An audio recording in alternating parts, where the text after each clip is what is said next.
Hi, you're listening to Art Horse, a silly and serious podcast about creativity and stepping out of your comfort zone. I'm Fiona, a layabout with a law degree. And I'm Jess, an illustrator with birds on the brain. We're going to chat about adding art to our lives and nurturing creativity. Well, here it is. Art horse, art horse, art horse, art horse, art too cheap to buy jingles. Art horse, art horse, art too cheap to buy jingles. Hey, so this is it. Horse, art. All right. Okay. It's episode 6. Yeah, cleansing breaths. Yeah. Maybe this will make us feel better. Yeah, maybe. I hope so. We'll see. So, should we do any follow-up? I can do a real quick follow-up. Okay. Film stuff didn't do it. Tiny Canvas didn't do it. Cool. But I did do an art. It wasn't the Tiny Canvas, though. Okay. So, yeah, last week, my goal was just to fill this, it's like a eeny-weeny tiny little canvas. Yeah. 2 inches by 2 inches or whatever. And instead, today, I got it in my head that I wanted to paint my face. Okay. And so I used, it's like maybe 6 inches by 6 inches. Your and face? I actually I painted my face. Not my face. Okay, did you paint on your face or you painted your... No! I painted a picture of my face. It was like 6 inches square. My face is not 6 inches by 6 inches. I'm a blockhead. I meant I wanted to do like another portrait of myself. I'm sorry, that was not clear.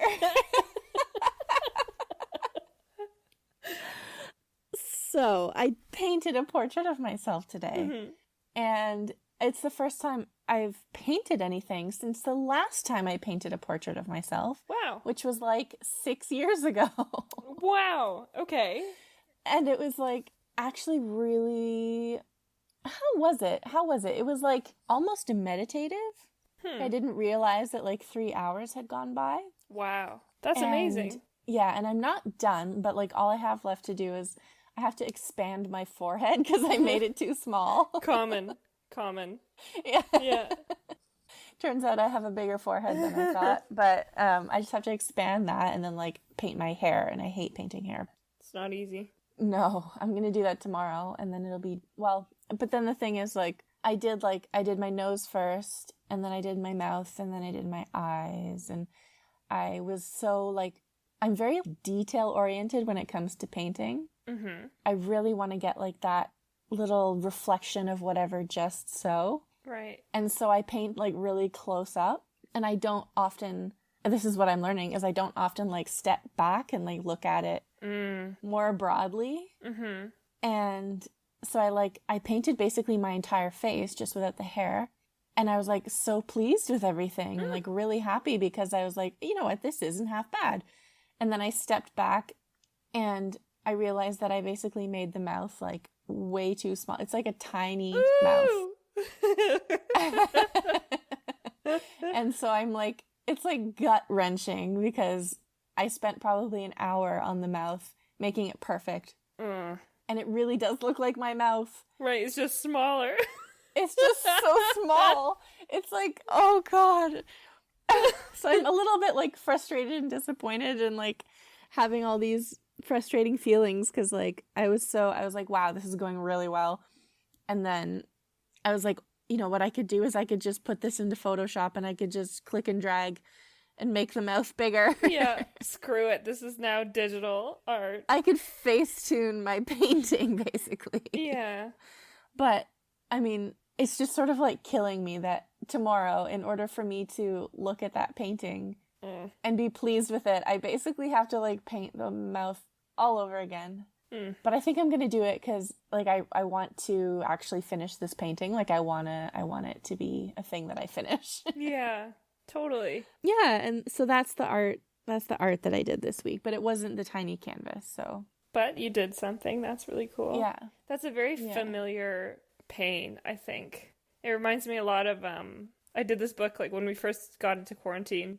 I was like looking at the bookshelf and stuff, and so I found this book called Drawing on the Right Side of the Brain, and it's about how like tapping into that observational sort of state of flow, so you're like seeing things for their proportions and their whatever. Yeah. And there was a lot of stuff about, I guess, like how to avoid that, because it's such a it's such a thing, like it's such a real thing. Yeah. That like it's not just you that draws a small mouth, backs up and realizes that it's not quite. Yeah. Or like something I do a lot when I'm drawing is I'll draw the eyes and they'll be photorealistic, or I mean they won't be, but you know, they'll be like, so I'll be like really happy with them, and then one of them is like slightly higher than the other. You know what I mean? Or like it's in the wrong spot and you're like, yeah, it's like that focus on the detail over the big picture, like you were saying. Literal bigger picture. So yeah, that was what I did. Do you want to update us on your hooch? Well, I think on Saturday, so the day after we recorded last time, we strained it all out and we drank it. And it was... Oh my God. Yeah. And it was... That was so fast. Yeah, it was... I think it looked like 10 days. It sat for 10 days in the room, in the storage spare room. It didn't explode. It didn't explode. It didn't give anybody botulism. It didn't. Good. And it was kind of interesting because, like, it really tasted like champagne, because it seems like that's just the flavor that the yeast maybe gives it. Is like, it really tasted like a certain thing. But Greg really liked it. I liked it. And then nobody else really wanted to try it, which is like, I know it's kind of disappointing because, I don't know. I mean, you know what I mean, though? Nobody else even tried it? Okay, so you were all worried about, like, somebody would drink it and be like, it tastes like piss. Yeah. And then in the end, they didn't even try it. Yeah, exactly. Like, I had to pour my dad a glass and, like, go take it to him in the living room. And, like, just a very, very like, small glass. And he kind of... like, tilt his head back and forth into hold his head down. Yeah. And you do that thing where you put your hand over their, like, a pet's throat to, like, make sure they're swallowing. Drink your piss wine. Drink your piss wine. And it didn't taste like piss. No, it didn't. It's actually pretty good. There's still some in the thing, but it's like, I do feel that feeling of, like, the process is so painful that it almost tainted it a little bit. Like, I had so much self-doubt and, like, worry the whole time about, like, making sure that it was sterilized enough and, like, that everything was going well, and, like, all my own creative baggage. So you're gonna do another batch? I'd like to. Did it make you drunk at all? A little bit, but I think I felt, like, drunk on shame, you know? Like, I don't know if that like, it didn't feel, you know when you, like, drink when you're feeling bad and it makes you feel worse? Yep. Yeah. So I think a little bit drunk, but then, like, the other day I had a couple beers and it wasn't, like, I was more drunk. Wasn't like that at all. Yeah, so I don't know. Okay. I think maybe I'd have to really give it a solid try. You should definitely try it again. Yeah. It sounds so fun. It just sounds like refreshing and delicious. I think something that would give me a lot of joy would be sharing it. Yeah, maybe. Exactly. Like, making it and being like, I made this. Here, have some. You know, drink your piss wine. Drink your piss wine. Here. Oh. And so I think maybe if we were back in our apartment and we ever had guests over, maybe. Yeah. That would be a fun thing. To have, like, a little dinner art party and then... Yeah, like, that would be so fun. And then serve it and don't tell people that you made it. Everyone's like, ugh, tastes like... Oh, no. Where did you get this? Tastes like it was made in a closet, in a toilet. Tastes like toilet wine. Like, oh, yeah, no, I know. It was on sale. It was cheap. Yeah. Yeah. Yeah, this is awful. Yeah. Oh. It's okay, dump it out. Don't worry about it. Oh, my heart breaks for that hypothetical person. I know. But I think, like, there's something so funny about that. Like, so it reminds me of this thing that happened when I was a kid. Like, my mom got some pajama pants for somebody for Christmas, like some, I don't know who, like a family friend kid or something. And she was like, what do you think? And I was like, those are the ugliest pajama pants I've ever seen in my life. They're so ugly. I would never wear them. And that was like, and then I open up a Christmas present later, and of course, I got a matching pair. And she just looked at me and she just laughed, like, in a way that made me laugh. That is so good. I know. That's really good. I feel like that humor has sort of affected my life in a way. Like, I think it's... Oh my God. It can save you. Because, like, so imagine that hypothetical Jess. Uh-huh. Where she serves everyone her wine at the party and they go, oh my God, tastes like piss. Yeah. If she just laughs and tells them, I made it, and then everyone has a huge laugh. Yeah. It's like jokes on them. Yeah. Jokes on all of us. Jokes on all of you. And it's a really funny joke. Yeah. I love that, like, if you just, like, think of it as a joke instead, it makes it so much better. Yes. And we all get to, like, share this laugh, and laughter's so, like, special. Yeah. Oh my God. Yeah. All right. Well, I hope that you make more. Yeah, me too. I will. And I hope that one day I get to taste it, but I don't know if I'll ever see you again. Oh my God. That was a bit dramatic. Just feeling lonely over here. Yeah, no, I can tell.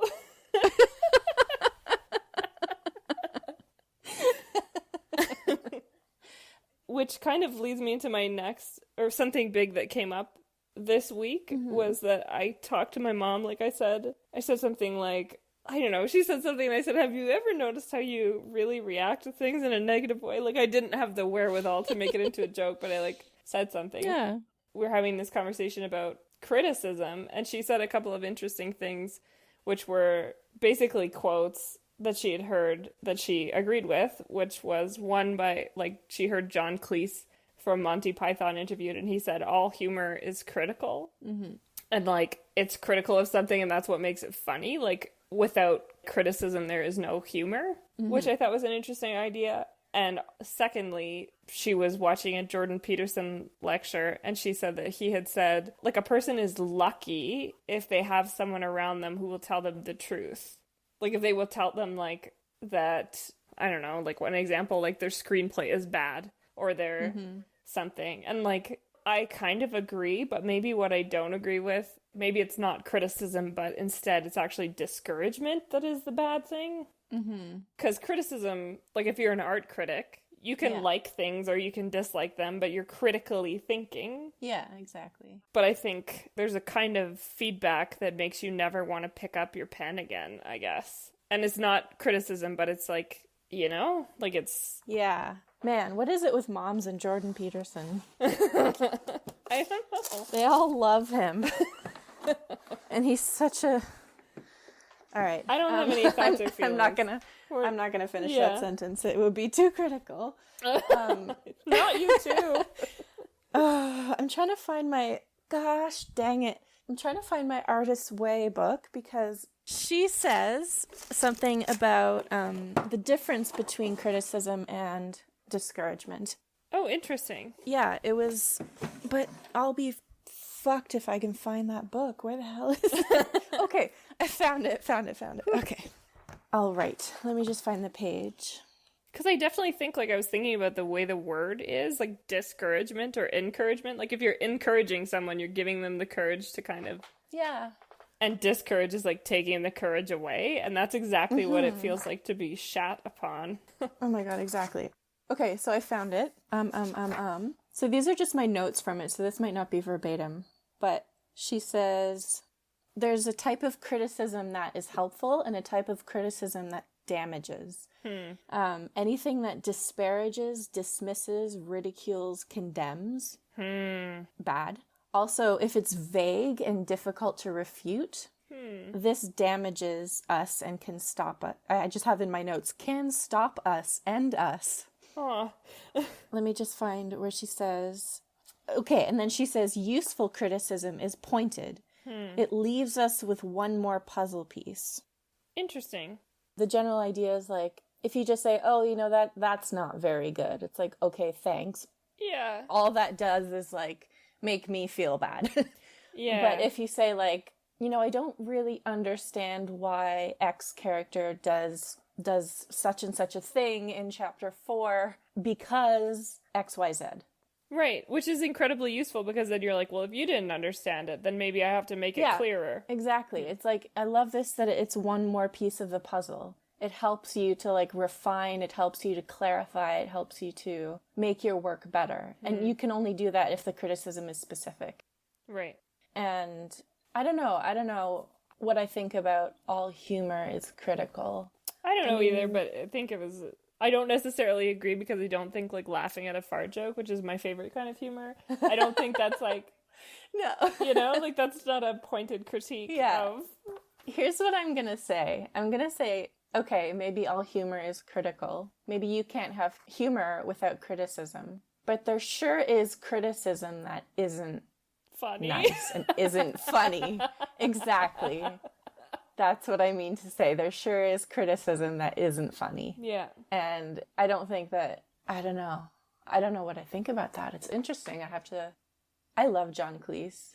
Did you hear that he called his last tour something like "Come See Me Before I Die"? Isn't that good? And yeah, I mean, Jordan Peterson's an idiot, but I think that the general idea of like having somebody around you that will tell you the truth is really helpful as long as they're kind about it, you know? Right. Yeah. Yeah, that kindness. Mm-hmm. So that was me in criticism this week. Mm-hmm. I have in here a little thing to talk about. Do you want to tell me about creative energy? Yeah. Okay. So I took these notes and I'm going to try to make sense of them on how I feel, because I had a really weird week this week. Okay. It was really good in one way because I saw Chris and Gwen, who I hadn't seen in like months.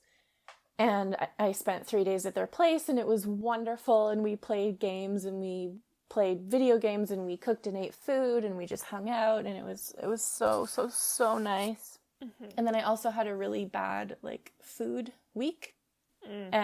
For anyone who doesn't know me, I'm currently in treatment for an eating disorder. This week was just like, sometimes there are good weeks and there are okay weeks and then there are bad weeks. And then this was a bad week. And I was looking at The Artist's Way this morning and I was looking at a task where she says, what's one thing in your life that you want to change but haven't yet? What's the benefit for you in staying stuck? And that reminded me of my very first group therapy thing. On their very first session, we did this exercise where we wrote down all the things that our eating disorder does for us. Whoa. And it was so helpful because it made me feel like I'm not crazy. Like this isn't like senseless. This isn't useless. Like an eating disorder and really any harmful behavior, we do it because it does something for us. Right. It provides like a solution to a problem, or, you know, it makes us feel better. It soothes us. It comforts us. Like it's providing us something that we lack. Mm-hmm. For me, it's like when I'm stressed out, I'll stop eating or I'll eat a lot and purge or something. And you know what? In the short term, it really makes me feel really good. Mm-hmm. Yeah, like it gives me like a feeling of control or like a feeling of comfort or something. And then I also remembered that another thing that we did on the first day of therapy was we looked not just at like what the eating disorder is doing for us, but also the impacts that it's having on our lives. So we each had to like write this list of like, what is this eating disorder taking from me? So like, yeah, it's giving me something, but also what is it taking from me? Mm-hmm. And we have to keep this list at like the front of our binders, and they say like, you know, whenever you're having a hard time, just like look at the list and remember your motivation. Mm-hmm. Wow. And like one of the things that we talked about on the first day was like all this focus on like food and calories and body weight and control and all that stuff keeps us from working on things in our lives that are important to us. Because like basically your energy, whether that's like physical, whether that's creative, whether that's mental, is all taken up by thoughts, by basically obsessive thoughts about one thing. Mm. And then today I was realizing like another thing that the eating disordered behaviors prevent me from doing is using or basically having any creative energy. Because like I had a bad week, mm-hmm. and I didn't think about art. I didn't want to do art. I didn't like I brought all these art supplies to my friend's place and I didn't even take them out of my suitcase. I didn't even suggest it. I didn't want to. Like I remembered that I had them, but I was like, I don't really feel like doing that. I just feel like sitting here and counting calories, basically. So like I realized that like these behaviors that I engage in, I realized that there's something else that they're taking from me, which is inspiration, energy, that kind of thing to do art. And so I guess like it kind of sounds like a negative thing. Like, I mean, it was like a negative experience, but I feel like it's a good thing because it made me realize one more thing to put on my motivation to recover list. That's a big thing. It is a big thing. And it's like, it's all very, very complicated. And I also like, I don't know, like, because I wrote down the words creative energy. And then I'm like, do you have to have creative energy to just like draw a picture? Do you have to? Or do you just do it? But like, I don't know. Oof. That's a different question. But like, I just had like no inspiration this week. I had no desire to do art. I just like sunk into this black hole in which I didn't have any internal life, like any internal dialogue other than about food, calories, body weight, etc. So I guess what I'm trying to say is like I found another piece of motivation because like I don't want to have those weeks. Like that was a horrible week. Right. I don't want to have those. I want to have ideas and I want to turn them into art. And then like just also on like a biological level, it's like if you're not nourishing yourself, if you don't have calories in, your brain is like, it works at like really low capacity. Like you're foggy and you're tired and you're, you know, that's one of the really interesting things that we learned in therapy is like when you deprive yourself of calories, your body or your brain, I mean, I don't understand science, but it like forces you to think about food, which just like, yeah, it like crowds everything else out. Right, because it's like, this is the most important thing, like we need this. Yeah, so you better think about it. Yeah. So yeah, it was just like, it was a hard week, but it was also good to realize another reason to want to recover. Because sometimes I don't feel like I even want to recover. Right. Because like that feeling of control for a second is really nice, maybe. Because of exactly, like all of the things that it gives me, they're not, like, they're legitimate. Like, it's... Yeah, totally. Like, it really does something for me. But yeah, it was just like a weird week. And it made me feel bad too, because I was like, I am doing an art podcast and here I am. I'm just like, I don't care and I don't want to do anything. And I won't have anything to tell Jess. But then like today, so like yesterday and like the last like 2 days maybe, I've been like having better days and I've been eating and I've been, keeping it down and like basically not exercising at all, which is a good thing. And then today I was like in a good mood. I was like making jokes. I was laughing. I was like, you know what? I want to paint my face. Not my face, a portrait. A portrait of my face. Like you really felt the life come back, kind of. Totally. Turns out human beings need food. Oh. Yeah. To like live their best lives. Right. And it's like, it was just like made all the more clear to me that like, holy cow. It's like extra illuminating. Extra illuminating, exactly. Yeah. And I think that's really interesting about the creative energy thing and like, should you just create when you don't feel like it? And I think like in the last 1,000 days, I feel like it's very difficult. Like the days that are the hardest to create are the days where you don't have that internal monologue. Like you don't really have anything. You don't, like you can't really dive into anything. There's like, you're dipping your bucket into the well and it's coming out with nothing. Yeah, you hear like the clink at the bottom of the... Yeah, it just like echoes up. Yeah. You're like, oh. Yeah, totally. Damn it. Yeah, oof. Yeah. It's not easy. But it sounds like you came out the other side on that. Well, like, I was like, oh, I didn't do any art this week. And then I kind of like puzzled out why. And then I was like, trying to see the positive, like basically trying to see like what did I learn from this. That's really good. Thanks.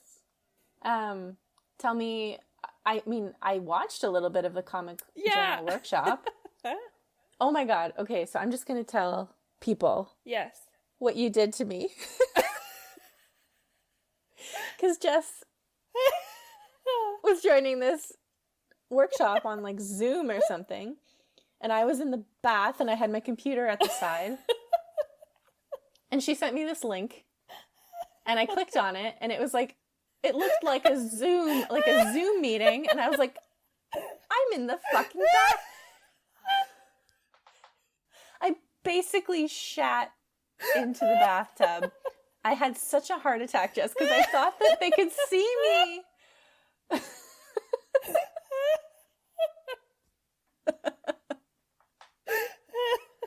I was like, why would you do this?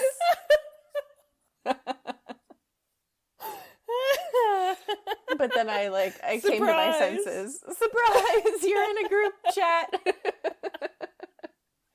There's like 200 people there.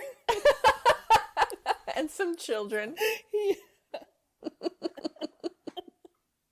What was your experience with it? How did it go? It went well. Oh God, that's so funny.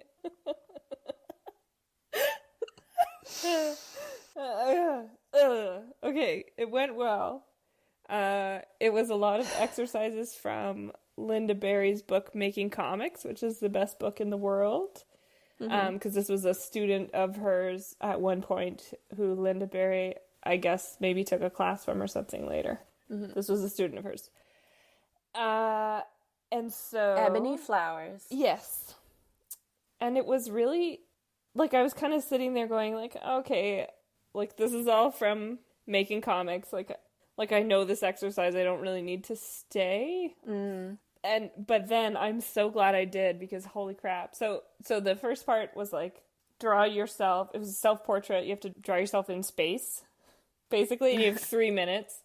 And it's a really interesting exercise because you're not allowed to draw a stick figure. Like, you draw a round head and you draw your face and, like, you give yourself a potato body if you have to and noodle arms, whatever. It doesn't matter. And so you just use these, like, prompts. Like, a couple others of hers are, like, Lynda Barry's from her book are, like, draw yourself tunneling to freedom. Draw yourself riding a bird. Draw yourself... Oh, my God. And then the second part was an exercise that she called sister images. So you draw basically one memory and then a memory that is like related to that, like the first memory that comes to your mind after. So there's like, you set a timer for 3 minutes and you write a little blurb, and then you set a timer for another 3 minutes and you draw what you wrote. Okay. But what it ends up being is like pictures with sort of captions to go with them. And then she pulls out this whole one and it's like this long accordion of sister images that she had like taped together into basically a story. And it was just so interesting the way that it turned out much differently than I expected. And then she was like, does anybody want to share your stories? And so there was like more than 200 people in this chat.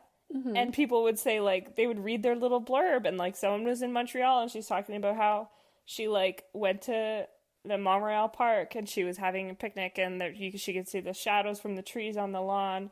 And then the last line of that was, I am the only one who is alone. And it was just this unexpected poetry that came out of this thing that happens when you write really quickly. Yeah. And that sounds wonderful. Yes, it was wonderful, and it just moved me, like, so profoundly. Yeah. Like, I'm sitting there on this, like, Zoom call, like, almost crying, because this story's, like, this one guy writes about his dad. He was saying, like, his dad had just died, and he was reading the obituary and stuff, and he, like, ended it with, like, I'm just a guy who misses his dad. And, like, it was just very, like, it was very moving, like, for the most part. And I felt so touched and I guess inspired. I don't know what the word for it. But like then later I like asked my dad if he had any cue cards, and then I gave him some, and like I gave him 2 and I gave Greg 2, and we all did just one part of the exercise, not the second part.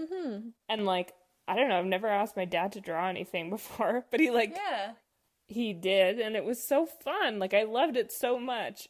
And I think... That's great. It was great. And I think the really profound thing for me that came out of that was, like, afterwards, Greg said to me, like, you don't realize that how much you care about that particular thing is, like, that's very unique about you. Like, that's like other How people. much you care about what? How much I care about, I guess, other people's stories. Oh, okay. And, like, that particular kind of thing, like, and I'm just thinking, like, the sum of it was, like, that's something that I'm really passionate about that not everybody else is. And that's kind of good because, in a sense, like, when I'm really excited about something, other people can be excited about it. Like, my passion is very forward. I'm very passion forward. And then I was thinking about, like, my grandma, who I didn't really know. And, like, I went to visit my aunt, I think last year, and she was having a garage sale for all her stuff because she was moving. So I was looking through all these photo albums, and I came across this thing that my grandma had put together when I called him Uncle John, but I don't know whose uncle he was. He might have been my dad's uncle. But she had written this obituary of him that was, like, not an obituary, but it was like a photo obituary, sort of. Like, it was like pictures, a collection of photos in an album with captions, basically, that told a story. And it was, like, ostensibly the story of his life, I guess. But it, like, it's like a comic book, kind of. Yeah, but it's also, I think the humor in it is that it wasn't true. Okay. And, like, only, like, it was kind of like a joke, maybe? Oh. Like, she would say, like, there was a picture of him with a fish, and she would say he loved fishing, and I was like, I told that to my dad, and my dad was like, he didn't love fishing. But, like, and, like, he had this really, I don't know, he had this really interesting thing, like, he gambled a lot, and, oh my god, can you hear that? Yes, I can. Like, it smells like dog in here. And good. Sounds like licking. It's like sensory overload. Yeah, it's torture. Yeah, but I guess it made me think, like, there's so many times that I've looked at photo albums. Jesus Christ, here he comes. He wants to listen to the podcast. And lick his butt. He's looking out the window like he's pretending he's not listening. He's like, don't mind me. Yeah, that's right. He's really cute, though. Oh, I've lost you. I think you're really delayed. Can we... I mean, the phone call. Can we hang up? Oh, I think we're back. I think... when I finish speaking, say balls. Okay, we're back. Alrighty. Okay. Where the fuck were we? I feel like I want to start again. Okay. So how was your week? You were talking about Uncle John. You found Uncle John's obituary. Mm-hmm. And it just made me think of all the times when I've looked through photo albums of, like, really old ones, like my grandparents' parents. And there's just no, like, you don't know who any of the people are. There's no labels. There's no nothing. Yeah. And how precious it is to see, like, I remember I was flipping through one photo album and it said just yours truly with an arrow pointed at. That was the only thing that was written in the entire thing. But then it was like, you know, that was written by hand by somebody. It's like time travel or like touching the, it's very, it's so precious. Like, stories are so precious. And so, I don't know, that was just sort of a beautiful thing that I don't really know what to do with. That idea that, like, what sort of breaks my heart is, so like Glennon Doyle in her book Untamed says, heartbreak delivers your purpose. And so the thing that, like, makes you the saddest is the thing that you should, like, move towards, I guess. Yeah. And I feel that way about, for some reason, untold stories are, like, break my heart. I don't know why. But that makes me think about the story that you're gonna write about yourself. Like the bird strip thing? Y'all. Yeah. Yeah, I mean, Isn't it going to be sort of like a memoir? It's going to be like your story. yeah, right? like I was hoping that it would be about, I wanted to, I don't know, I'm really struggling with it, but I wanted it to be sort of a turning point back towards a creative life, which is something that I feel like I've done. But like, I don't know, it kind of did get me thinking about like, if I did that sister images exercise, like what would come up? Like if I just started, because what you're supposed to do is you start with yesterday and you say something you did yesterday and you have to start with I am. And then you say like the day and how old you are. So you're like, I am sitting on the couch. It is June, whatever day, June 12th. And I am 29 years old. And then you just go back from there and like what would come up? Like what kinds of things have I not processed because I just didn't ever allow myself to remember them with sort of honor, I guess. Like I've always thought of my own history as bad somehow. Like an idiot in the past, but now suddenly I have it all figured out, you know. Idiot in the Past is the title of my autobiography, so. Yeah. Yeah. And so I don't know, I just haven't given those memories the decency, like those stories that are like legitimately my stories of things that have happened to me and things that I thought and that I did. I never took them seriously because other people maybe didn't take them seriously. Other people didn't take me seriously. I don't know. So those stories wouldn't be like in a Bird Strips book, but I wonder like what would happen if I tried to go backwards with those sister images. I think it would be really useful to process some stuff that way. Yeah. Because you said last week that you really love autobiographical comics, right? Yeah, totally. So I thought that, I mean, this idea that I have of what you're going to do is maybe not accurate, but I thought like it would be so cool if you did an autobiographical comic of your creative turning point. Right. That would be really interesting. Honestly, I was hoping to just make a collection of bird strips and keep the writing along with it and write a little bit more. But I think it would be really interesting to do more autobiographical stuff. Yeah, for sure. And it's like, I don't know. So Greg said that you care about other people's stories. Is that what he said? Oh, God. You know what he said? What it was? What? It was the thing that I care the most about is showing someone something about themselves that they didn't know. That was what he said. And I feel like that is the juiciest. Yeah. Because that is so true. Like, that has formed every decision I've ever made, I guess. It's like mentoring with Ladies Learning Code, like all of that stuff was like, I believe that other people are more capable than they think they are. So that was the thing that I was trying to remember that I couldn't remember. Okay.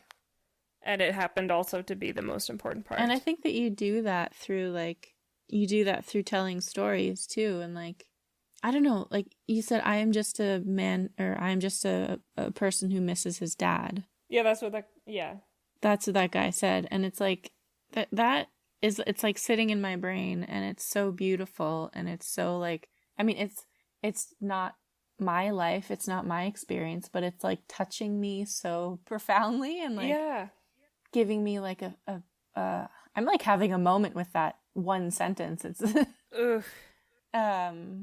I don't know what I'm trying to say. I guess I'm trying to say like, you, I think, are a natural storyteller, and in telling stories you show people things about themselves. Yeah. I think that's true too, because I think for a really long time with bird strips, what I did was I would write a comic, but then I would like write a story, and the story is like the story of my life, or the story of something that I did today that I later processed and realized was something else. And you'd have people saying like, oh my God, totally, and like, hashtag me and stuff like that. Like, and so no, I think Greg is right, and I think you're really good at that, and I think I'm just so excited for your book. I don't know.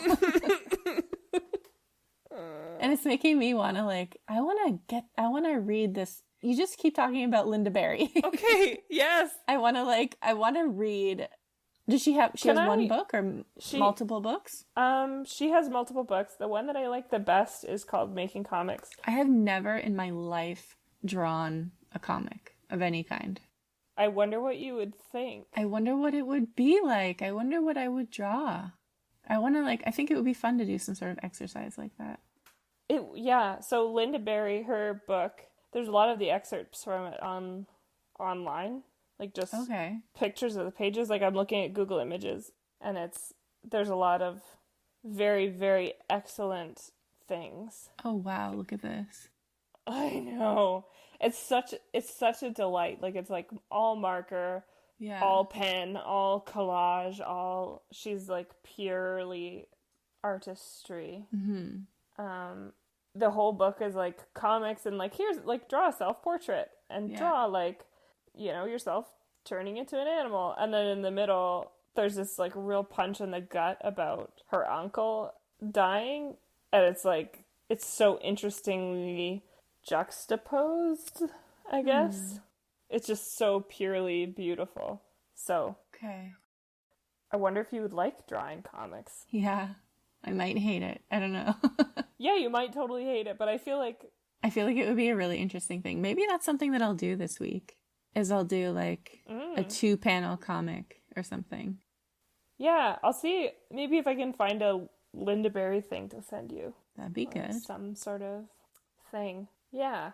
So I feel like I don't really know what to do with that idea about storytelling, but I'm excited about it. I'm almost nervous to start because I feel like it'll never be as good as I'm worried that I won't do the right thing, and I can just be excited about it until I do it, and then once I do it, I can't be excited about it anymore because I'll know it'll be defined. Yeah. You know? No, I get it 100%. It'll be real, and then you'll be able to look at it and see like flaws and things. Right, instead of just the imagining of how amazing it could be. I feel like that's what all art is to me. It's like an exciting idea, and so I don't do it because it's so exciting as an idea. Because you're like, what if I did do it though? Exactly. Oh, and then I do it, and then I'm like, the mouth is too small. I hope. What if you just did it again and you drew it smaller instead of Just smaller and smaller. Yeah, just a very small mouth. Oh, right? Yeah. No, I'm gonna make it a little bigger. I want it to look right. Right. But as soon as you make it smaller, it becomes a statement of some kind, right? It becomes poetry. It becomes a joke. Yeah. Yeah.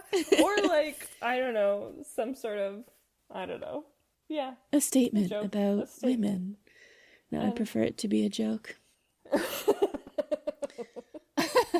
Jokes are the best kinds of statements. Oh, totally. Yeah. That's what I feel like in my life in general. Like, I just, like, my tattoo that I got this week is like, it's filling me with so much joy. Because I got this tattoo on my ankle and it just says, ha, ha, ha.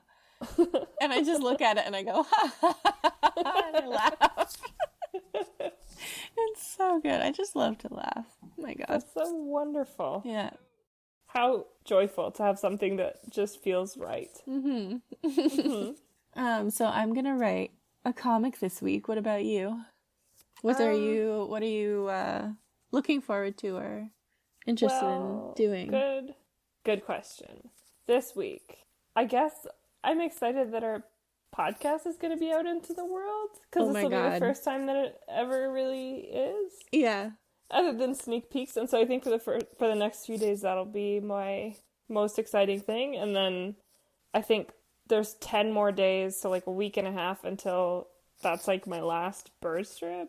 Oh my God. So like my last daily thing, I'm gonna continue but not be daily anymore, I think. And also I'm on week 12 of The Artist's Way, so this is my last week of The Artist's Way. Whoa. I know, like there's a lot of like. So next week will be a big week. Yeah. Whew. So it's a big week, but nothing in particular. Yeah, I guess. okay. I would like to do some of the story stuff, but I think it's almost too much it's overwhelming to have so much. Yeah, no, you have a lot on your plate this coming week. Right. Yeah. And I'm so excited about launching the podcast. Me and I'm too. really, like, I guess nervous because, like, I don't want... Yeah. Sorry. He's not going to stop. Ben! I know. Maybe he's like, guys, shut up. He just gets sadder and sadder because he's hungry and he wants to go sit inside or do. Yeah. What? He came over to see. Yeah. He's looking out the window like, nobody understands me.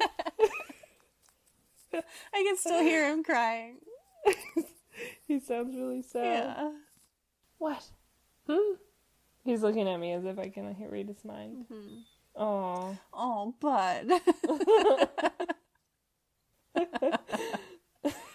He's breaking my heart. I know, it's so sad. Sorry for the interruption. It's okay, I wasn't saying anything. I feel like you were actually. No, I was just saying that I'm so excited about launching the podcast, and I'm scared and I'm nervous, but I'm like mostly really, really proud of what we've done so far. Me too, like 6 weeks of really hard work. Yeah. Yeah, really hard work in the sense of doing things over and some heartbreak and yeah. But we're gonna ride this art horse into the sunset. Oh. Yes. I love our new name. Me too. Good. I'm so glad that we finally found something that we both feel good about. Yeah. It is so hard to like fall in love with something and then it's ripped away. Yeah. And then no one took it from us. Well, it's not that it was ripped away. It was that we legally could not use that name. Right. Yeah. We could, but we don't want to be sued. Right. Yeah, or start some sort of podcast fight. It's like you find something and then somebody's like, oh no, that's actually mine. Yeah, it's like you find $100 or something. Yeah. And like, somebody's like, oh, that's mine. Yeah. Yeah. But no, I'm really happy with the new one. And like now we can like move forward. Yeah, it feels good. Yeah. Okay. Good talk. Good talk. Oh, Ben.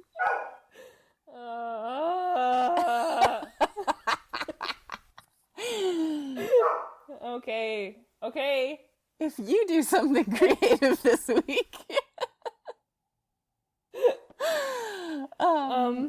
Show and tell us. Yes? You're done already? Okay.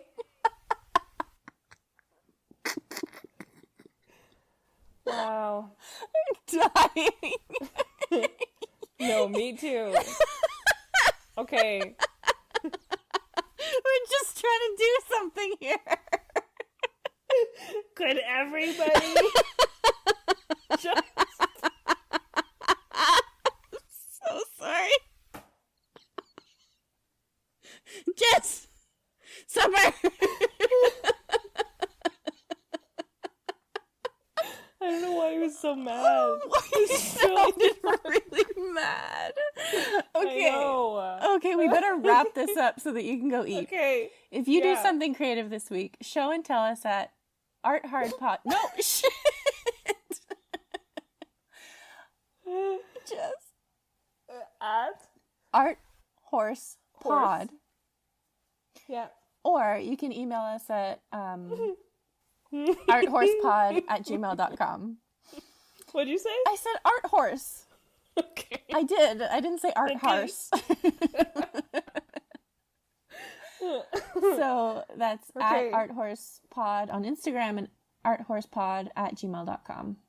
Thank you for listening to this shit show of an episode. Yeah. See you next time. Bye. Bye.